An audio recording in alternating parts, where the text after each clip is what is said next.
Et alors c'est la tradition ici, chaque jour on démarre cette émission avec la session de rattrapage de Jean-Luc Lemoyne. Et alors ce matin, nous recevons donc Sarah Barouk et Claire Lajeunie pour leur documentaire Vivante qui parle des violences faites aux femmes. Jean-Luc. Merci Thomas, je crois que c'est le plus beau lancement que vous ayez jamais fait pour introduire une rubrique humoristique. On est toutes oui. C'est dur ce matin. Qu'est-ce que vous voulez que je raconte après ça? Non mais tout semble dérisoire à côté, donc je dirais qu'une seule chose, à demain.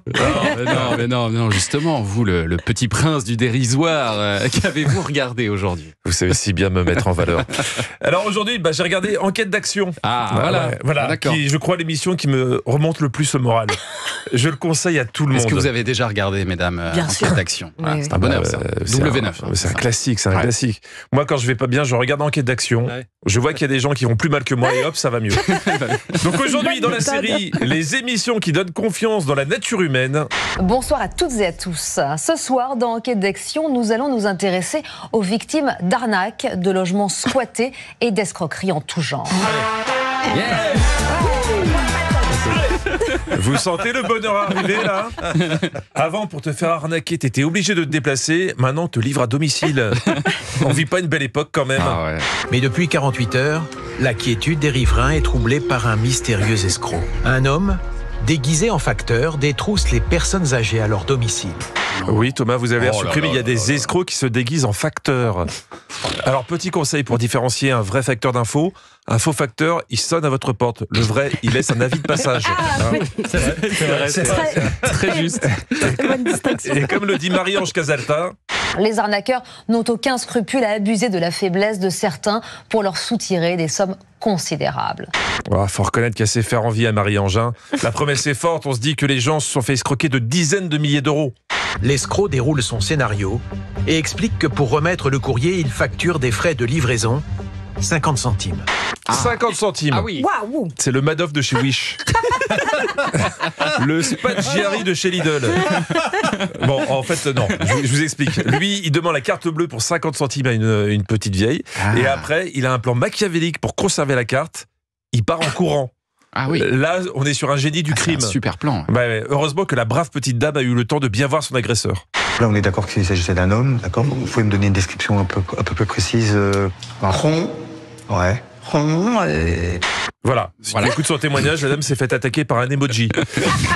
Pardon, mais entre la précision de cette description et sa vitesse au 100 mètres, même si t'as un bon fond, tu dis que t'as envie d'acheter un costume de facteur pour tenter le coup toi aussi. Non. Mais heureusement, la police organise des réunions avec des personnes âgées pour leur expliquer le bon comportement à adopter pour éviter toute arnaque. Lorsque l'on frappe à votre porte, qu'est-ce que vous avez envie de faire? Ouvrir. Qu'est-ce qu'il ne faut pas faire? Ouvrir.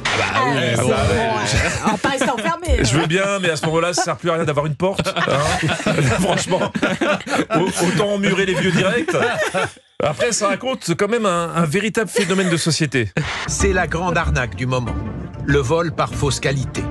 Des escrocs qui se déguisent en postier, en policier ou en présentateur du journal des médias. Faites attention, Sarah et Claire. S'il y a un moment dans cette émission, quelqu'un vient vous donner des audiences, il a l'air sérieux, mais ne lui confiez surtout pas votre carte bleue. C'est tout ce que je peux vous dire. C'est dangereux. Faites attention. Nouvelle arnaque, les serruriers. Le journaliste appelle en prétextant que sa porte s'est refermée derrière lui et demande le prix. Alors, juste pour savoir, au niveau du prix, c'est à peu près combien pour une porte claquée? Il faut compter 85 € d'ouverture. 85 €. D'accord. Ça va. Bon. Ouais, 85 €. Ça fait mal, mais ça passe. Bon, après, il a fait venir le dépanneur. Quant au coût total de l'opération, C'est à 2736. 2736. TTC. TTC. C'est pas possible. Le déplacement. Vous vous rendez compte? Il est venu d'où? Non, mais ce qu'il faut retenir, c'est 85 € brut avec la TVA, ça fait 2736. Ah oui, exact. Grosse TVA, oui. C'est pas un scandale, les taxes de l'État, hein? Heureusement qu'il y a des chiffres qui rassurent. dans le domaine de la serrurerie, 3 interventions d'urgence sur 4 sont des arnaques.